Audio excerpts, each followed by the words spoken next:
everybody. So today is Monday. That means it's time for family movie night. And this week we're continuing on Disney Scares Month, but it's going to be a special week.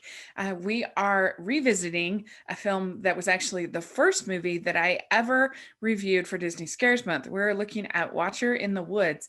And not only are we doing that, but we're doing this as part of a collab with my fellow YouTuber, Lee from Drumdums. Over on his channel, he reviews lots of horror movies, lots of action movies, and I've always thought it would be fun to do a collab with somebody that has a little bit different content than what I have, and we can all support each other, and just fun to kind of make friends, and we're all about watching movies. And so he has his horror movies, and I have my animated films and my rom-coms.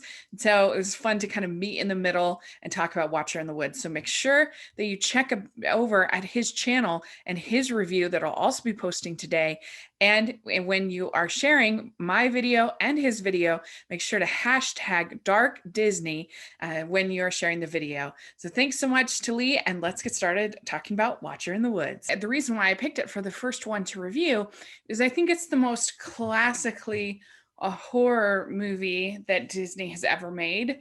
And so it's sort of the natural, if you're looking for Disney scares, it's the natural first choice. And I put a link down. You can check out my original review for Watcher in the Woods. I've also done a podcast with my friend AJ where we compared the original 1980 film to the new film, I think from 2018, with Angelica Houston.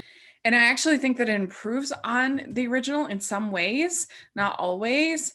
It's not as special. It's a little more generic than the original film, but some things like the acting is probably better in the remake than in this original film. So the basic construct of this film is that a family moves to a country home and they have two young girls, and they start to experience some strange phenomena happening all around them. Turns out the caretaker, played by Betty Davis, Mrs. Islewood, had a daughter named Karen who was out in the woods and never returned, and so was never found. And there's some talk of it being a seance or some kind of occult thing, or what happened, we don't know. And immediately, Mrs. Elwood recognizes that Jan, played by Lynn-Holly Johnson, looks a lot like her daughter Karen. So she is very concerned and very upset. And at first, you feel like she's sort of nefarious, that she's maybe even trying to kill Jan, what's going on with her. And so Jan starts to do some research, especially the more signs that she sees. And one of the things I like about this movie is I think it stayed away from making obvious choices. Like, for instance, there's a phenomenon that happens where the glass will break, and instead of having the glass break into a cross, which I think would have been kind of a more obvious symbol, especially the fact that the seance happens in a church, I think that would have been kind of boring. But the fact that it's a triangle is it has more mystery to it. You're trying to figure out what happened and what that means and what's going on. And then you also have the other sister named Ellie, played by Kyle Richards. And if you watch I think she's in one of those housewife shows now. But anyway, she's in this as a child actress. She starts doing sort of strange things, being kind of aloof from everybody, and she seems to be almost drawn in by the power of what is happening in the woods. And one day she starts to write onto the glass, and she writes the word Narek, and she even names her dog Narek. And it turns, what is Narek? It's Karen backwards. And so what is drawing her to do that? What's going on? And one of the things I like about this movie is there's always the sense that somebody is watching what's going on. They do a lot of shots from the perspective of the woods and then following forward. And so there's just that sense of sort of creepiness and what is happening. There actually ended up being two endings to this movie. They had released it, and then I think it got a really bad response.